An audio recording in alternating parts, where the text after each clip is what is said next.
Minasan, c'est l'heure du Otaku Time numéro 3.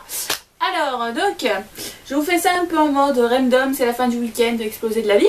Donc, vous excuserez ma tête de zombie en décomposition, hein, mais je me suis dit donné un coup de tiens, je vais vous faire une vidéo, mais la gueule ne suit pas forcément. Alors, je prends le premier qui me tombe en main, hein, je pense que c'est le plus simple. Alors, vous savez que je suis une accro du shoujo et de tout ce qui est manga avec donc une histoire d'amour, hein, que ce soit donc en manga ou en bouquin, mais c'est un autre sujet. Donc hier soir ça m'a pris comme ça, je me suis dit bon je vais me relire des shoujo et je me suis relu donc un de mes mangas préférés côté donc Josei, shoujo pour adultes, et je me suis dit bon je vais vous en parler aujourd'hui. Alors je vous montre les deux premiers tomes, même si c'est une série qui je pense, je vous avoue que j'ai un doute, mais je crois qu'elle est finie en 10 tomes, parce que là je suis au tome 8, il me reste encore à lire. Il s'agit de la série Happy Mariage écrite par Maki Enjoji, édité chez Kaze. Alors, ça parle d'une jeune femme qui s'appelle Chiwa, et elle a vraiment pas de bol dans sa vie parce qu'elle a deux boulots. Elle a un boulot de secrétaire, enfin d'agent administratif la journée, et le soir, vu que son père il a beaucoup de dettes, elle est obligée de travailler en tant qu'hôtesse pour donc combler la dette de son père. Et elle va rencontrer le charmant jeune homme que vous voyez sur la couverture qui s'appelle Okuto Mamiya et qui va un jour l'embêter à son travail de nuit, va-t-on dire, et il va lui demander de l'épouser par contrat pour une raison X ou Y dont je ne vous reparlerai pas. Et en fait c'est donc une comédie romantique avec beaucoup de scènes assez marrantes. Vous découvrez l'amour avec donc Chiwa et Okuto évidemment. Vous passez d'excellents moments, c'est marrant. Enfin, je sais que c'est donc un josei, donc un shoujo pour adultes, parce que je préfère les shoujo pour adultes aux shoujo adolescents. Voilà. Alors, je ne sais pas si vous l'aviez déjà vu en regardant ma vidéo Top 10 shoujo qui date de l'année dernière maintenant. Je vous mettrai un lien au-dessus de ma tête, sur mes côtés.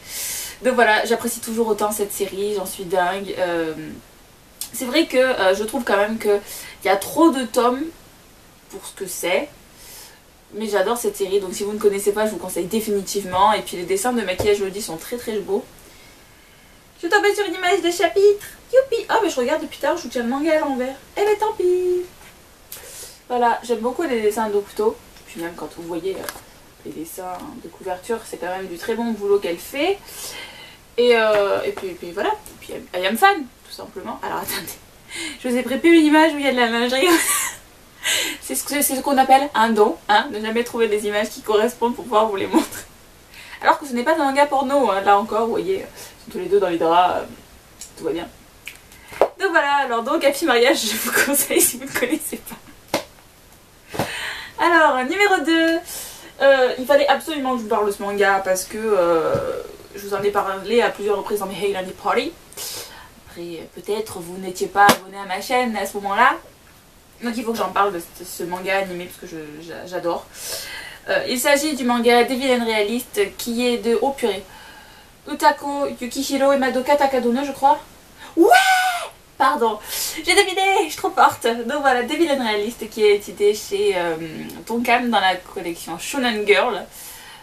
Et j'apprécie vraiment de plus en plus cette collection Shonen Girl parce que justement vous avez une certaine action qui se passe, voilà, il se passe des choses, mais vous avez un petit plus, pas forcément de la romance parce que là dans ce manga il n'y a pas vraiment de filles donc c'est pas question de romance, mais il se passe des choses qui nous intéressent nous les filles, et là en l'occurrence plein de beaux garçons à regarder, ce qui n'est pas négligeable.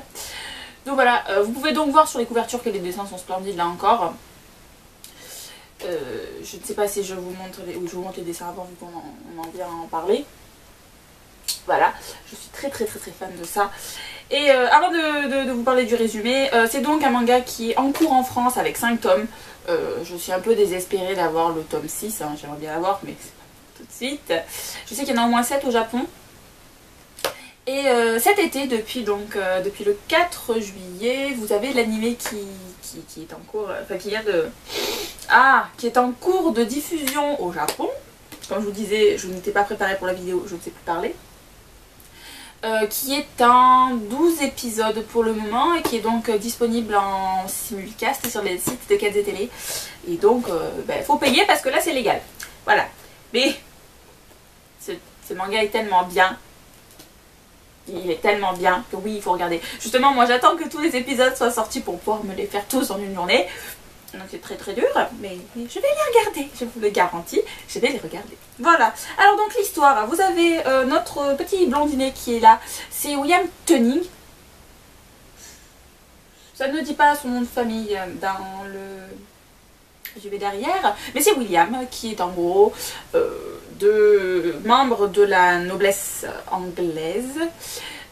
Il va dans une école un peu façon le cercle des poètes disparus, donc une école avec que qu'avec des garçons, avec quand même pas mal de gens qui font partie de la noblesse.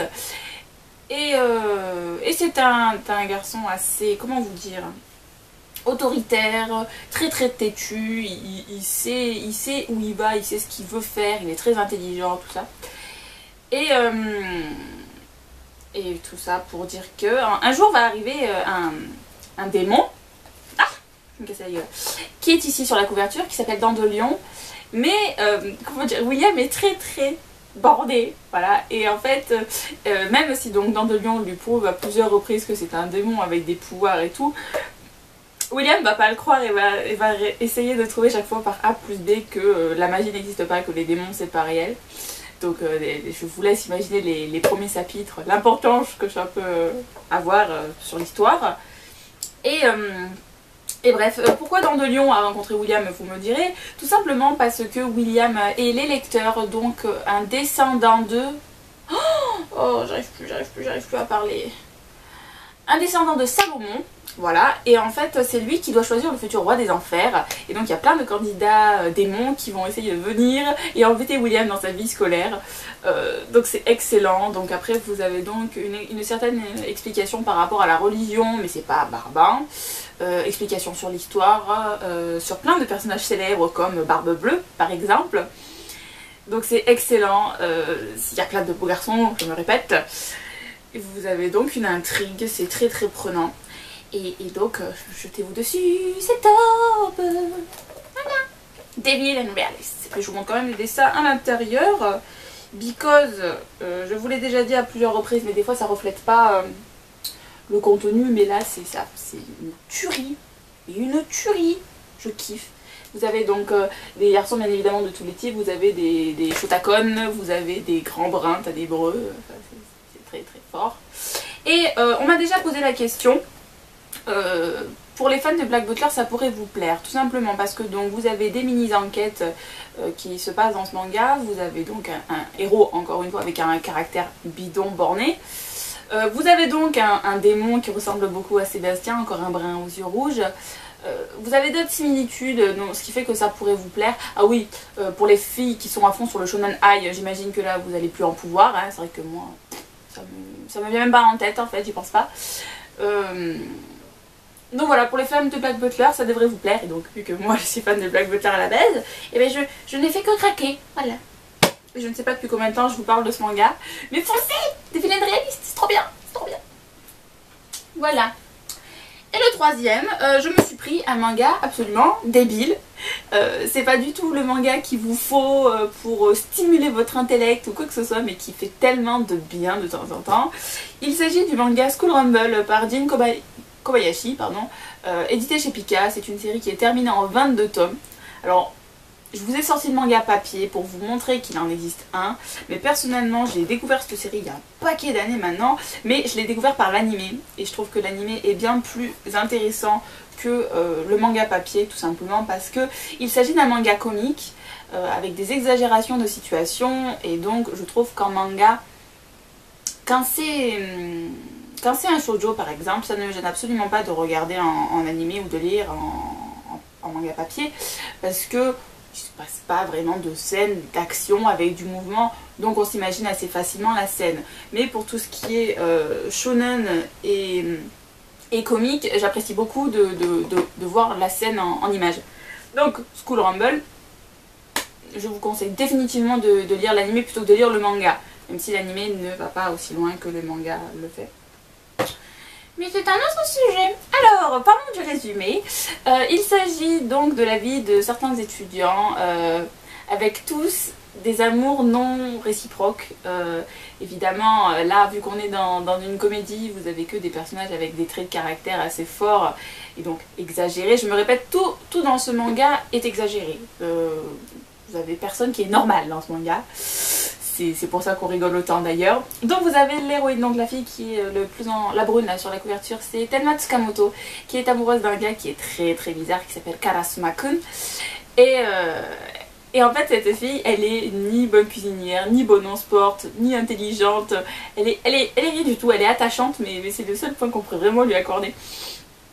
Et en fait elle se met dans des situations de folie pour essayer de dévoiler ses sentiments à Karasuma-kun, mais il n'y arrive jamais, donc on rigole énormément. Ensuite, vous avez le grand Yankee, là, genre bad boy du lycée, qui se bat tout le temps.